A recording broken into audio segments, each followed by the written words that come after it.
नमस्कार। आज करेंगे कपालभाति प्राणायाम का अभ्यास।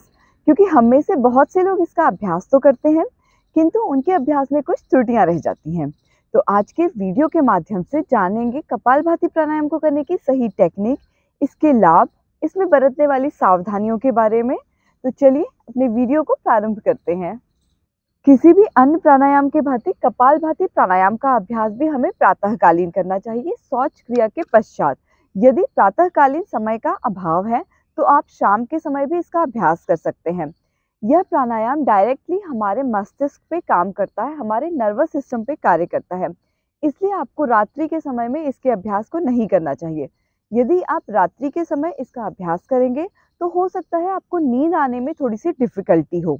दूसरी महत्वपूर्ण चीज, इसका अभ्यास आपको सदैव खाली पेट करना चाहिए या फिर आप भोजन के कम से कम 3 घंटों के पश्चात इसका अभ्यास करें। कपालभाति प्राणायाम के अभ्यास के लिए सदैव खुले स्थान का चयन करना चाहिए, जैसे कि आप अपने घर की छत में, बालकनी में या फिर किसी पार्क इत्यादि में इसका अभ्यास कर सकते हैं। यदि इन सभी चीजों की सहूलियत आपके पास नहीं है तो आप अपने कमरे की सारी खिड़की और दरवाजे खोल के भी इसका अभ्यास कर सकते हैं। बेसिकली आपका जो कमरा है वो वेंटिलेटेड होना चाहिए, उसमें हवा का प्रवाह निरंतर होना चाहिए और स्वच्छ हवा आनी चाहिए। अब करेंगे इसकी टेक्निक के बारे में बात। आपको मेरी तरह अपनी योगा मैट पर इस प्रकार से किसी भी सुखासना में बैठ जाना है, जैसे कि आप सुखासना, पद्मासना या वज्रासना में भी बैठ सकते हैं। जो लोग ओल्ड एज हैं या सीनियर सिटीजन हैं, जिन्हें जमीन पर डायरेक्टली इस प्रकार से बैठने में जो लोग समर्थ नहीं हैं, वो लोग बिस्तर पे या फिर कुर्सी पे पैर लटका के भी इसके अभ्यास को कर सकते हैं। सबसे पहले आपको अपनी गर्दन, कमर, मेरुदंड को सीधे रखना है। हल्की सी मुस्कान के साथ हमें अपने अभ्यास को प्रारंभ करना है। जब हम इनहेल करते हैं, यानी कि जब हम श्वास को भीतर भरते हैं, तो यह क्रिया सामान्य होगी। हमें अपनी दोनों नासिकाओं की सहायता से श्वास को सामान्य गति से भीतर भरना है। श्वास को हमें अपने लंग्स एरिया तक पूरा भरना है। इसके पश्चात जब हम एक्सेल करते हैं, यानी कि जब हम श्वास को बाहर छोड़ते हैं, तो हमें अपनी श्वासों पर विशेष ध्यान देना है।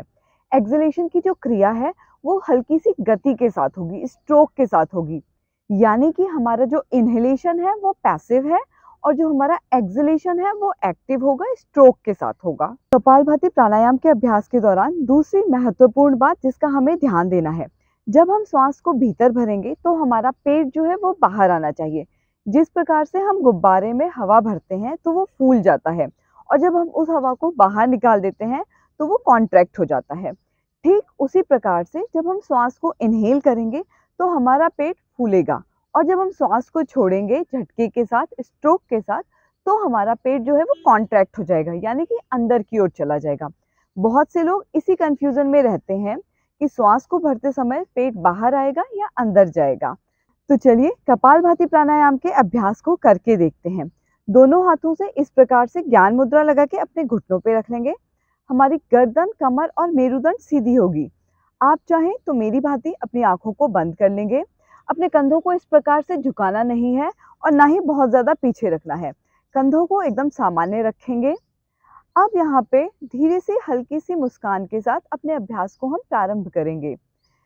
ध्यान दीजिएगा, जब हम श्वास को भीतर भरेंगे तो सामान्य गति से, और श्वास को जब हम छोड़ेंगे तो एक्सेलेशन के दौरान हमें हल्का सा स्ट्रोक लगाना है और हमारी जो गति है वो हल्की सी तीव्र हो जाएगी। पहले राउंड में हमें कम से कम 20 स्ट्रोक्स लगाने हैं। 1 मिनट में हम 20 स्ट्रोक्स लगाएंगे, वह हमारा पहला राउंड होगा।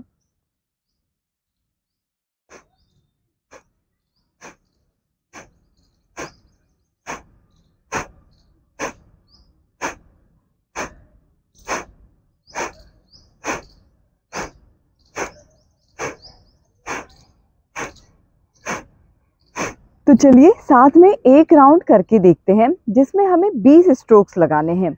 आप चाहें तो इस अभ्यास के दौरान अपने हाथ को अपने पेट पे रख सकते हैं, जिससे कि आपको अपने पेट की मूवमेंट के बारे में संज्ञान रहे। तो चलिए करके देखते हैं।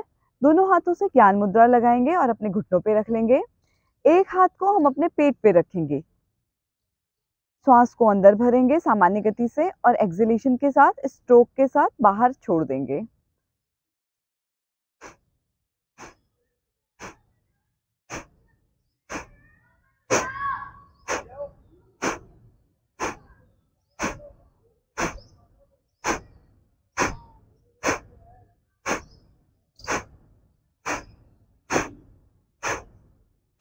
जिस प्रकार से अभी आपने मुझे कपालभाति के अभ्यास को करते हुए देखा, आपने देखा कि मेरे कंधे अपनी सामान्य स्थिति में थे। कंधों को बहुत ज़्यादा हिलाना नहीं है। चेहरे पर किसी भी प्रकार का आपके तनाव नहीं होना चाहिए। आपको 1 मिनट में लगभग 20 स्ट्रोक्स करने हैं। जो लोग बिगिनर हैं, वो 2 से 3 मिनट तक इसके अभ्यास को कर सकते हैं।